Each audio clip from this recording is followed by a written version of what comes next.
I was standing in my garage at midnight, grease up to my elbows, working on the Ford F-150. My dad left me when he passed 2 years ago. The engine had been giving me trouble, but I did not mind. Working on that truck always made me feel close to him. My brother Tyler and I had grown closer after Dad died. We were all each other had left. Tyler always said we were family, that we had to stick together no matter what. I believed him completely. But last week Tyler called me at 2 a.m, his voice tight with urgency, saying he needed to see me right away. I had no idea that conversation would end with him calling me selfish, or that 3 days later I would be standing in my garage staring at what I found inside his gym bag, my hands shaking so hard I could barely hold my phone. Before I tell you what happened next, I would love to know, where are you watching from? Drop your city in the comments. And if you have ever had someone close to you ask for money, hit that like button. You will understand why this story matters. Trust me, you will want to hear what was in that gym bag. Let us get into it. Tyler showed up at my garage on a Thursday night around 10 o'clock. I was surprised to see him that late, especially on a work night. My brother and I grew up in a working-class family here in Pennsylvania. Dad worked in the coal mines for 30 years before the cancer got him. Mom passed when we were just kids. Dad did his best raising us alone, teaching us to work hard and look out for each other. When he died, he left me that old Ford truck and a small life insurance policy that we split down the middle. Nothing fancy, but it meant everything to us. The moment Tyler walked through the garage door, I knew something was different. He looked exhausted. His hair was messy, sticking up in places like he had been running his hands through it all day. His dress shirt was wrinkled, untucked on one side. But what really caught my attention was what he was carrying. Tyler had a leather briefcase that looked brand new, expensive, and he was wearing a watch I had never seen before, something shiny and sophisticated that caught the overhead lights. For a guy who worked in sales at a mid-level firm, these seemed like odd purchases. He set his laptop down on my workbench, pushing aside some of my tools. I wiped my hands on a rag and waited for him to speak. Tyler launched into what he called the business opportunity of a lifetime. He was animated, excited, talking faster than usual. He told me about a startup called Vitacore, some kind of fitness technology company. According to Tyler, they were developing revolutionary wellness products, and they were about to go public. His wife Angela had already invested $20,000 of their savings. Tyler needed another $20,000 to buy additional shares before the company launched, and that is where I came in. He opened his laptop right there on my workbench and showed me a presentation. It looked professional, I will give him that. Colorful slides with graphs showing projected growth testimonials from supposed investors' predictions about returns. Tyler said that within 6 months, I could double my money. Maybe even triple it. He painted this picture of me retiring early, opening my own garage instead of working for someone else, finally getting out of this hot, cramped space and into something I owned. The idea was tempting.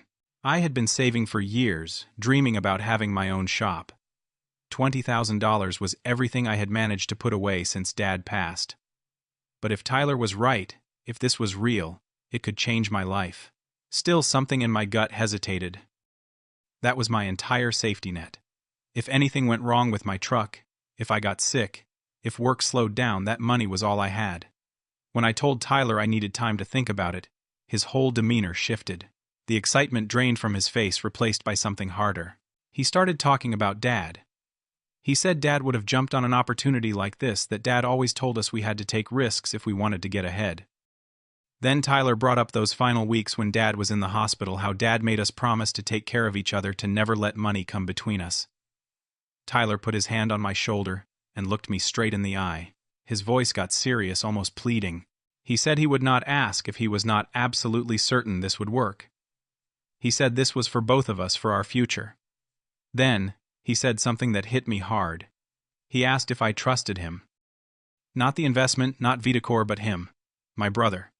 After an hour of talking, going back and forth, I finally nodded. What else could I do? He was my brother.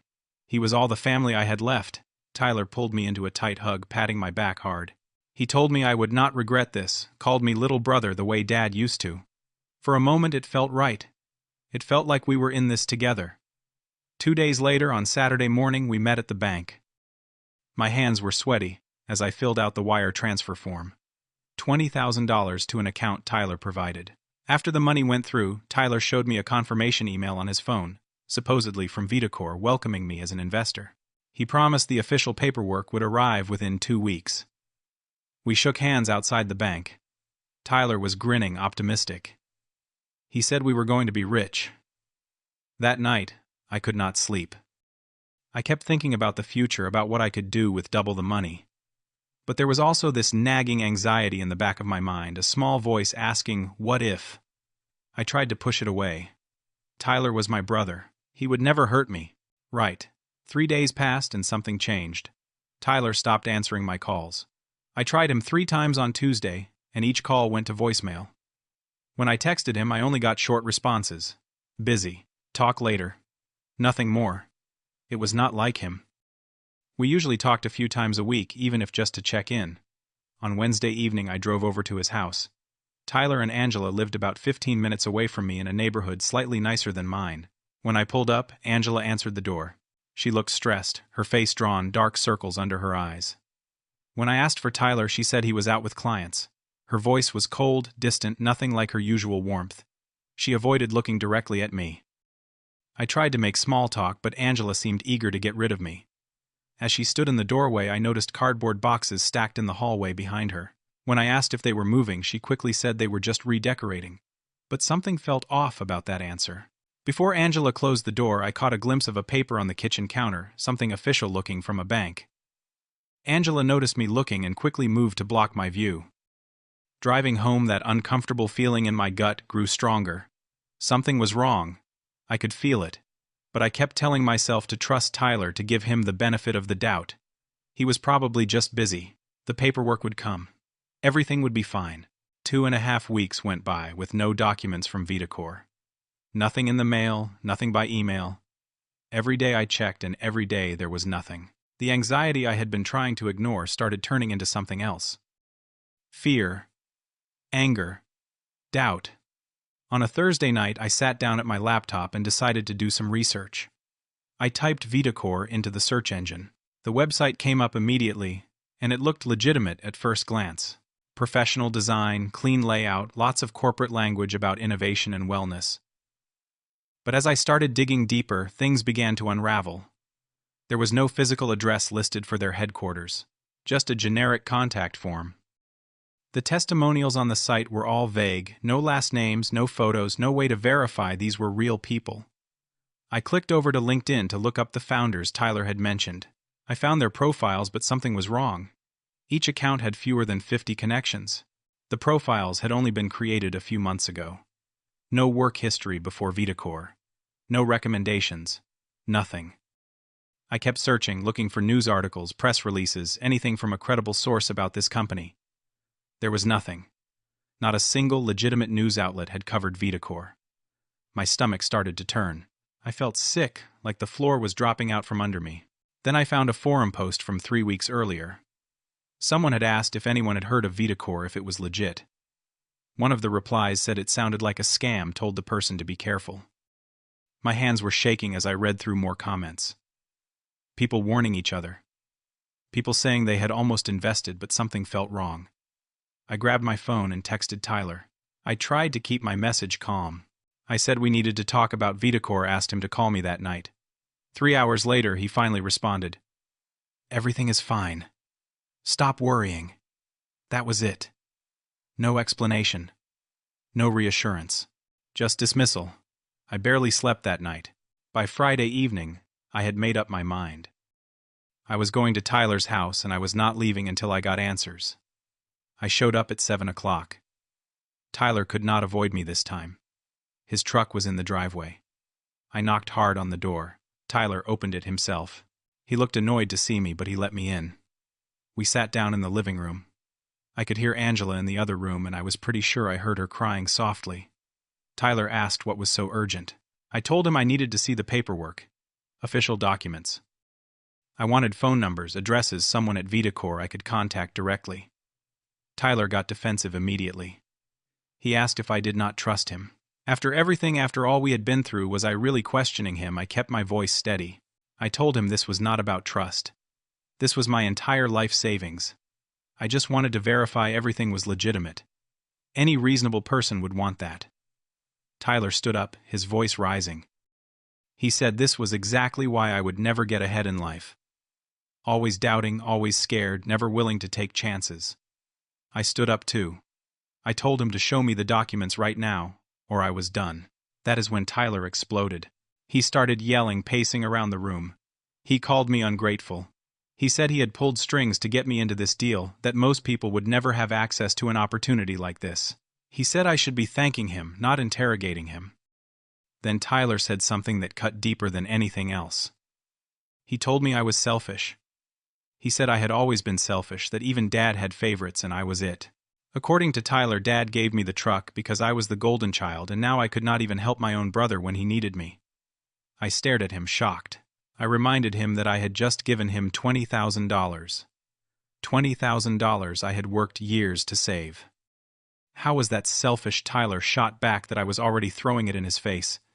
He said maybe he should just give the money back if I was going to act like this, if I was going to be so ungrateful and suspicious. I told him fine, give it back. If this investment was real, he could show me proof. If it was not, I wanted every penny back by Monday. Tyler grabbed his coat off the back of the couch. He told me I was making a huge mistake. Then he stormed out of his own house, got in his truck, and drove off. I stood there in the living room, stunned. Angela came out from the hallway. Her face was red and puffy from crying. She told me I should leave. Her voice was shaking as she said Tyler was trying his best, that I did not understand the pressure he was under. I left without another word. The drive home was a blur. I felt numb, like I was moving through water. Everything I thought I knew about my brother was crumbling. The person who had been my closest family, my only family, had just screamed at me, manipulated me with memories of our dead father, and refused to provide a single piece of evidence that my money was safe. Saturday and Sunday were the longest 2 days of my life. I called Tyler. No answer. I texted him. Nothing. I sent emails saying I would contact a lawyer if he did not respond by Monday morning. Still nothing. The silence was deafening. I could not eat. Food tasted like cardboard. I could not sleep. Every time I closed my eyes, I saw Tyler's angry face, heard him calling me selfish. Part of me felt guilty. Had I been too harsh? Should I have just trusted him? But another part of me, the rational part, knew something was very wrong. On Sunday night, I sat in Dad's old truck in my driveway. I ran my hands over the steering wheel, worn smooth from 30 years of Dad's hands. I remembered something he told me once shortly before he died. He said family was everything, but that did not mean letting people walk all over you. He said even family could take advantage if you let them, and sometimes the hardest thing was knowing when to stand your ground. My friend Marcus called me Sunday evening. Marcus and I worked together at the garage. He was one of the few people I talked to regularly. I ended up telling him everything. Marcus listened without interrupting, and when I finished, he said it sounded sketchy as hell. He told me I needed to check everything to not let this go. That conversation helped. At least someone believed me. At least someone thought my concerns were valid. But it also made me feel incredibly alone. My relationship with Tyler, the last family connection I had, was falling apart, and I had no idea if I would ever see my money again. Monday morning came. I barely slept Sunday night, maybe 2 hours total. I got to the garage at 6 in the morning, too restless to stay home. I figured I would organize my tool cabinet, do something productive to keep my mind occupied while I waited to see if Tyler would respond. The tool cabinet had been Dad's. It was this big steel unit with multiple drawers, the kind that holds a lifetime worth of tools. Tyler had a spare key because he borrowed equipment from me sometimes, when he needed to fix things around his house.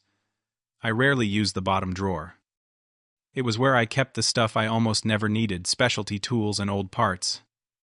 When I pulled open that bottom drawer, I saw something that did not belong.